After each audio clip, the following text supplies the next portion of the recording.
Shalom, saudara yang dikasihi Tuhan. Apa kabar saudara?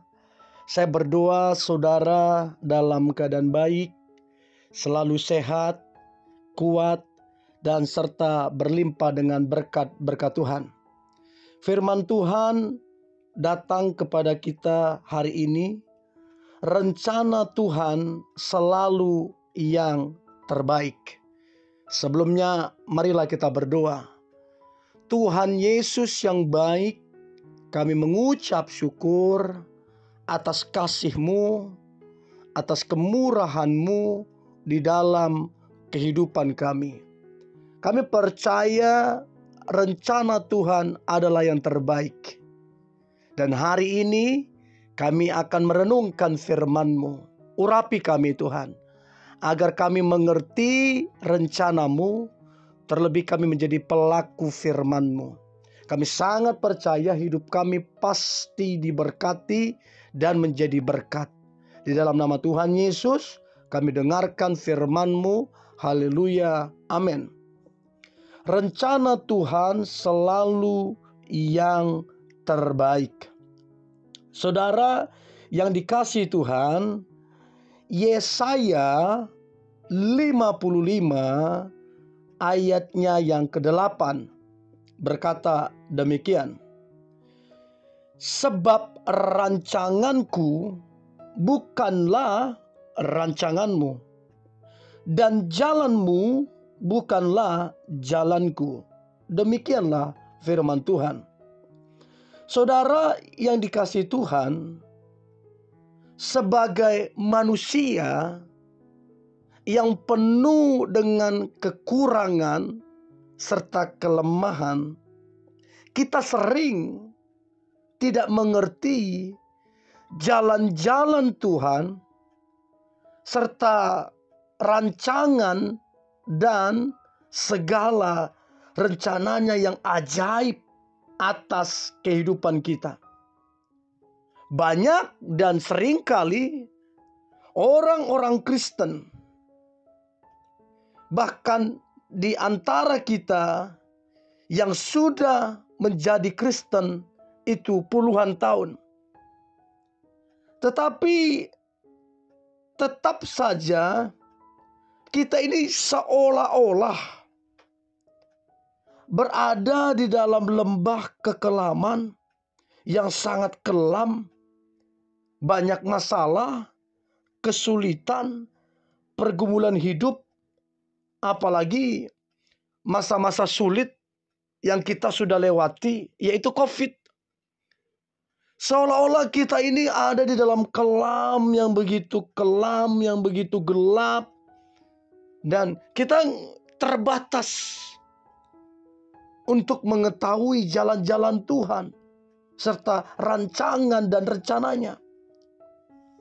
Melewati tantangan yang ada, melakukan apa yang bisa dilakukan yang terbaik, dan Tuhan izinkan semua itu terjadi di dalam kehidupan kita.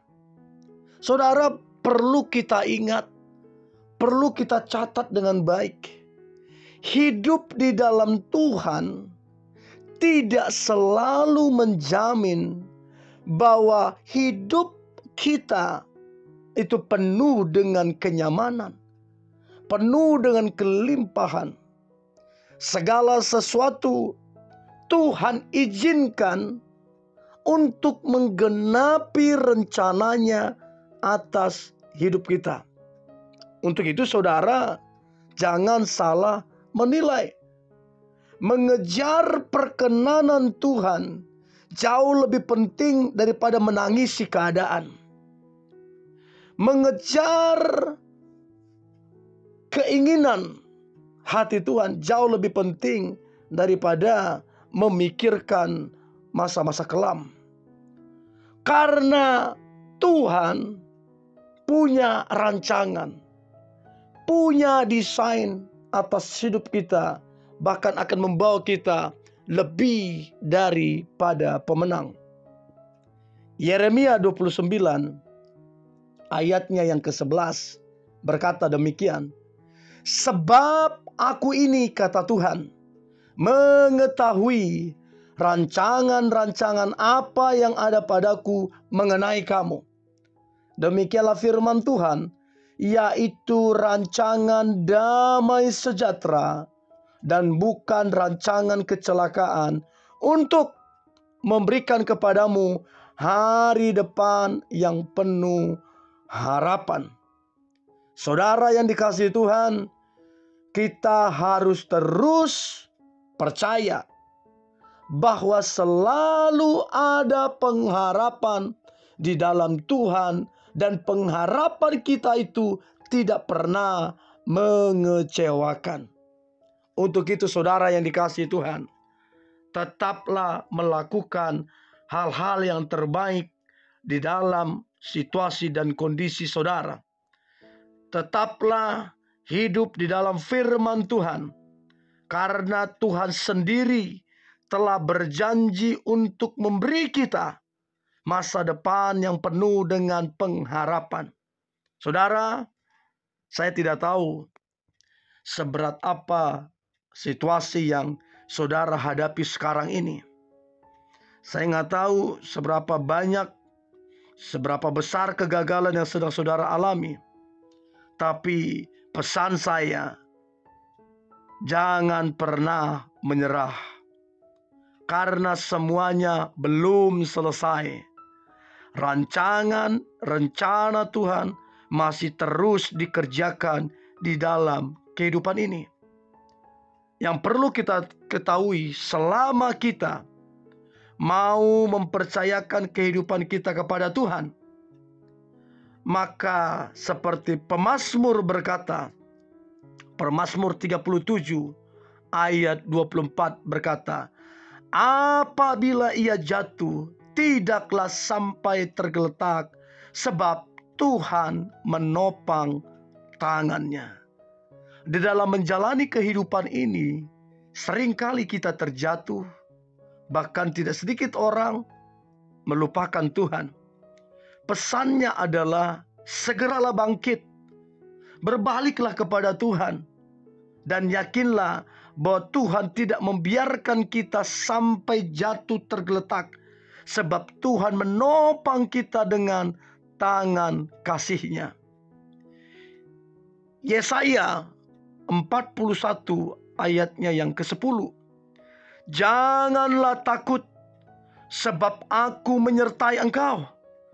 Janganlah bimbang, sebab aku ini Allahmu. Aku akan meneguhkan, bahkan akan menolong engkau. Aku akan memegang engkau dengan tangan kananku yang membawa kemenangan. Saudara, ini sebuah seruan. Ini sebuah peneguhan. Untuk apapun keadaan kita, untuk apapun masalah kita, jangan takut. Tuhan menyertai kita. Jangan bimbang, saudara. Sebab Allah kita meneguhkan kita, bahkan akan menolong kita. Bukan cuma menolong, bahkan Allah yang kita sembah di dalam Yesus Kristus akan memegang kita dengan tangannya yang kuat dan membawa kita kepada kemenangan yang satu, kepada kemenangan yang lebih besar lagi. Dan yang terakhir, saudara, Mazmur 37 ayatnya yang ke-23. Mazmur 37 ayatnya yang ke-23. Tuhan menetapkan langkah-langkah orang yang hidupnya berkenan kepadanya. Oleh karena itu, saudara, tetaplah berada dalam perkenanan Tuhan. Teruslah mendekat dan melekat kepada Tuhan, karena hanya dekat kepadanya kita menjadi tenang, serta lakukan apa yang menjadi bagian kita, dan percayalah Tuhan pasti mengerjakan bagiannya, yaitu membawa kita kepada kemenangan, kepada berkat, dan kepada rancangannya yang ajaib dan yang mulia. Haleluya. Terakhir, saudara, Mazmur 62 ayat yang kelima. Hanya pada Allah saja kiranya aku tenang, sebab daripadanya lah harapanku. Haleluya. Mari kita berdoa. Tuhan Yesus, kami bersyukur buat hari ini, buat anugerah, buat berkat, buat rencana Tuhan yang ajaib. Kami percaya hidup kami pasti baik-baik saja. Kami percaya kami ada dalam rencana Tuhan yang ajaib. Pakai hidup kami Tuhan, di dalam nama Tuhan Yesus kami berdoa dan mengucap syukur. Haleluya.